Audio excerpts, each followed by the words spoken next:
Welcome everybody to another episode of the Will and Rock podcast. My brother's on vacay, so you guys are fortunate enough to be stuck with me for the rest of this podcast. I want to jump straight into YouTube questions. First YouTube question comes from Anthony. Anthony writes, do you think Mighty Mouse should go up and fight the winner of Gambran versus Dillashaw, or should he fight Dominic Cruz in the same card? Both great fights. Well, obviously, Dominic Cruz versus Mighty Mouse in the same card as Dillashaw is not going to happen because actually it's like 2 in the morning right now, guys. I'm doing this podcast right after I finished watching the fight, so it stayed fresh in my head and I could give you guys as much feedback on that fight. Gambran versus Dillashaw. Dillashaw ended up winning. I think Mighty Mouse is at a position where he should shoot straight up for the belt. Now, the interesting part is, hopefully this opens up a good dialogue with you guys, is that Dillashaw just said that he wants to fight Mighty Mouse. He just finished beating Cody Garbrandt. He said he wants to fight Mighty Mouse, but he said that he wants to go down in weight class to fight him, which I thought it should be Mighty Mouse going up in weight to fight him. So I'm really curious to what do you guys think about that. I think because Mighty Mouse's weight class, he's swiped everybody out of that weight class, he's the one entitled to go up weight class. Dillashaw still has fights in that weight class, so I don't think he should go down. And I think the ultimate goal for both fighters is to own 2 belts. So I'm not that surprised that TJ would say that he wants to go down in weight class, right? But to answer your question, Anthony, I do believe he should fight Dillashaw, and I do believe he should go up weight class and fight Dillashaw. I hope, though, to answer your question, is that I hope that Dominic Cruz is able to stay busy and they're able to throw somebody in there with him as soon as possible, just to keep him warm. And hopefully he pulls off a good enough victory where he's back in title contention. Next fight, Anthony writes, do you think Romero should wait for the winner of Michael Bisping and George St. Pierre, or should he fight against Luke Rockhold and the winner should get a title shot? First of all, Anthony, what I would like for you to do is just do a little bit of research on Romero. Unfortunately, Romero has just dropped a big fight. And because he dropped a big fight on this, he dropped the ball for himself. Honestly, at this point right now, he drops 5th on my weight class. On that weight class for me, or even 6th. I got Sosa over him. I got Weidman over him. I got Michael Bisping over him. I got GSP over him. And I got Whitaker and Luke Rockhold over him. And I think that the next fight should be Whitaker versus GSP. Because, to break it to you guys, and hopefully you guys did watch this fight, because if you didn't, I highly recommend you freaking go see it. George St. Pierre beat Michael Bisping today. And how it happened, I'll get into that in a little bit. So that puts, so to answer your question, I'm sorry, Anthony, is Romero should not even be talked about in title contention, at least right now. I think he still has big fights to go up in order for him to go back into title contention. Alright guys, so that pretty much settles it for YouTube questions. Anthony, keep them coming, bro. Amazing questions, honestly. First fight of the pay-per-view today, which was just phenomenal. It was, let me get this main card out for you guys. Good day, everyone, and welcome to this. Anyways, so the main card actually was, the first fight was Costa versus Hendricks. The fight was going great for Costa. Costa came out guns blazing. And Hendricks looked slow. Hendricks is not the same fighter, man. He's just not the same fighter. I remember having a conversation with my twin brother, and he had mentioned something about he changed training camps or something like that, and ever since he's changed training camps, he's gone straight downhill. He had a business that he had that failed miserably on him, and that, from what my understanding is, it just took a toll on him. And then all of a sudden, round 2 comes along, and you see Hendricks like throwing great leg kicks and over right hand punches. Even though he did connect back-to-back punches, he really didn't hurt Costa that much. He was throwing an amazing right kick, which he just didn't do enough of, my personal opinion. And all of a sudden, Costa just starts whacking him, like going after him, caught him in the corner of the cage, and was able to land amazing punches. Now, the big dilemma in this fight is that Hendricks grabbed him by one leg, and it was almost, at least from what I saw, and they put it on replay several times, it almost looked like Hendricks was going for the takedown.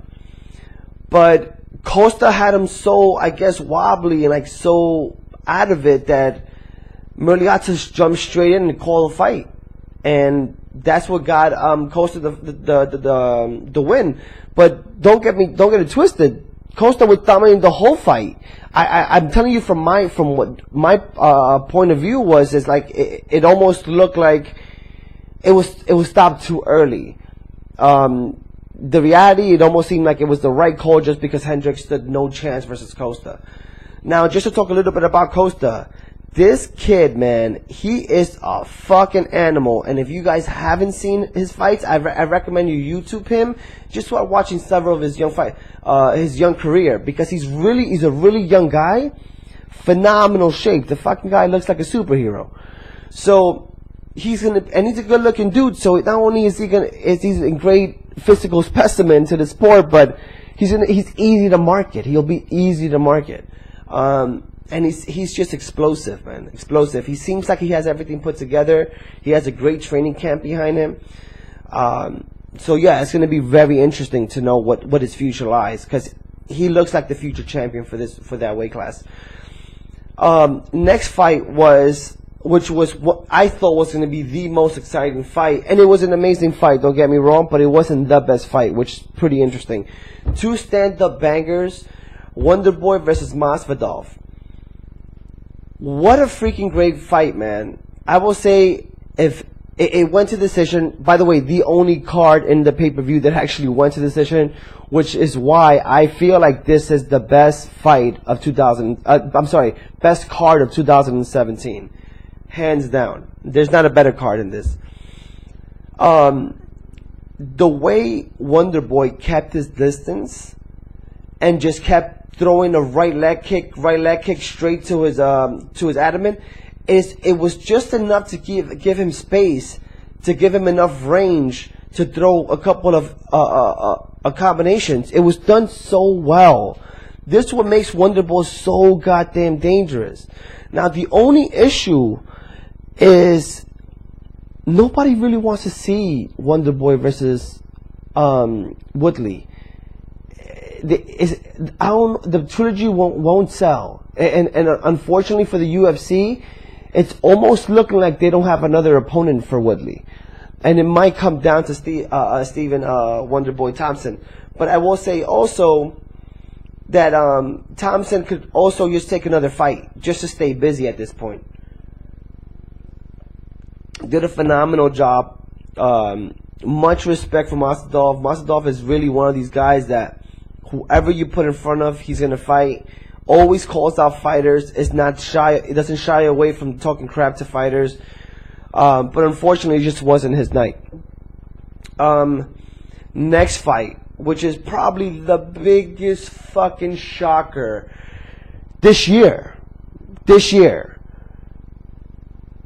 Two of my favorite, I would say one of my favorite fighters in the women's division, Joanna versus Rose. These two girls, man, are phenomenal. I love this woman MMA movement that's going on right now. Phenomenal. They're marketing it correctly. They got two girls who look like they could be models, and they're banging it out. And there's so many amazing girls on this roster. So when you guys hear there's a woman fighting the UFC, fucking watch it, man. Just fucking watch it. This fight was probably the biggest disappointment. I never in a million years thought that I would see Joanna get knocked out, and she got fucking knocked out today, guys. fucking believable. Rose ends up winning that fight by TKO, caught her with a fucking phenomenal left hand, and then Joanna went down, and Rose, man, her defense, she's such a killer. Her mentality, the way she took in the weigh-ins, and the face that she was making at the weigh-ins, she was so in control of everything she was doing, man. She got in that fucking octagon, and she made Joanna look like she was lost. Like she was the amateur going up against the veteran. Rose, fucking amazing, hands down to you. You did a phenomenal job. You knocked her out. You didn't hesitate to jump right over her and start throwing punches till Big John had to stop the fight, because there was just unfortunately no chance for Joanna to come back from that. And more power to freaking Joanna. Took it like a champ, man. Didn't discount her victory. Took it like a champ. Stood in the octagon while Rose's hands was lifted, and she left the octagon. And they actually Rogan interviewed Rose, and it was a great interview. She talked about not giving a shit about being a champion. She just wants to be a better person, and she's going to be so easy to market. The UFC has a great marketing tool right now, and is Rose. That weight class is fucking phenomenal. So she's now the new champion, which is fucking crazy, man. Nobody, and I mean nobody, thought that she was going to win.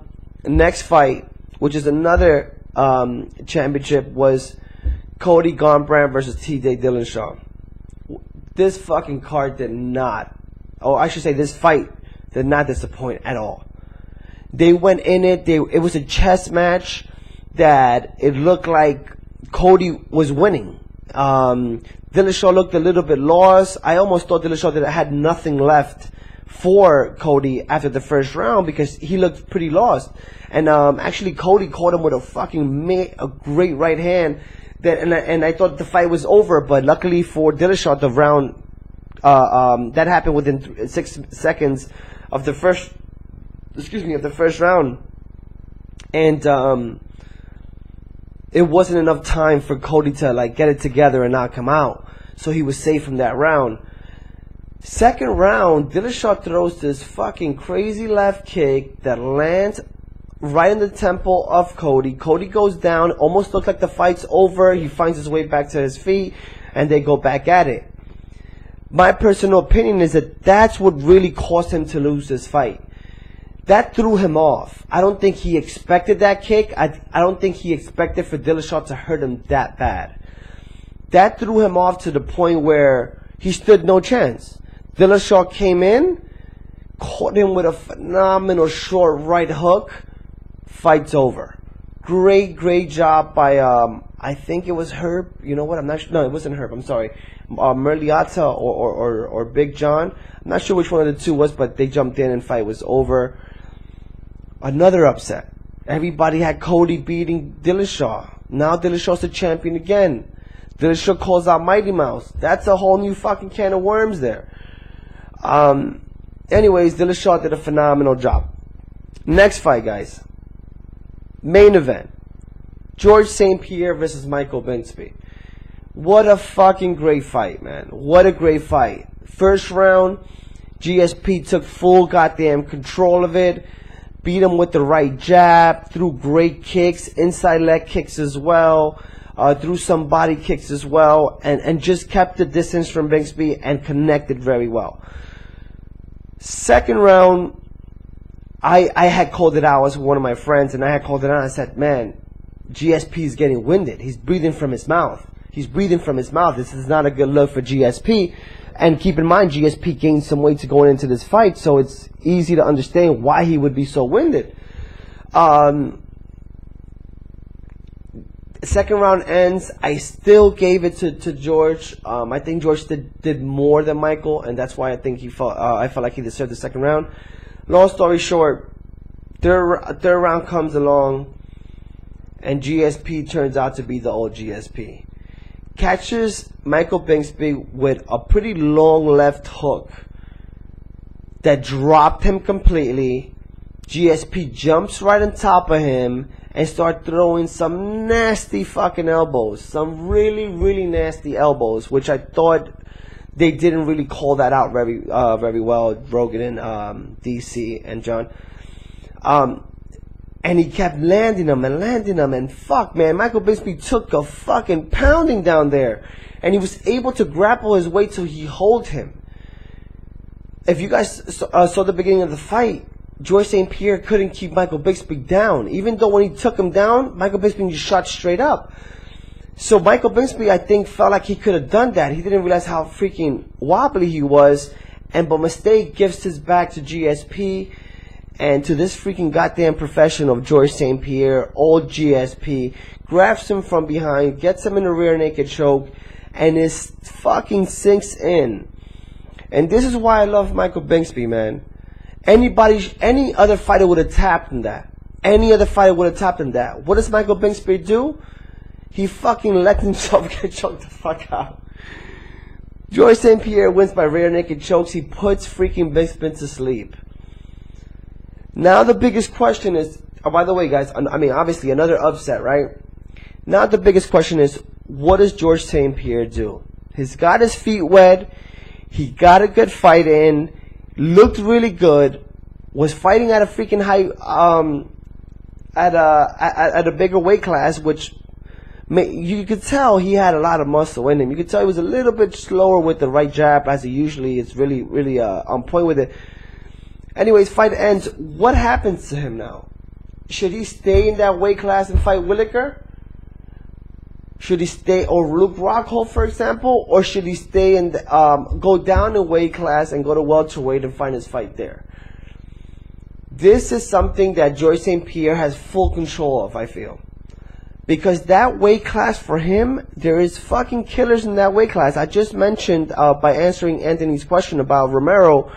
Remember, if Romero is such a fucking talented fighter, and I personally have him on the 6th spot in that weight class, imagine what number 1, number 2, and 3 look like, you know? But anyways, guys, that's pretty much it, man. If you guys haven't seen UFC 217, I highly recommend you see it.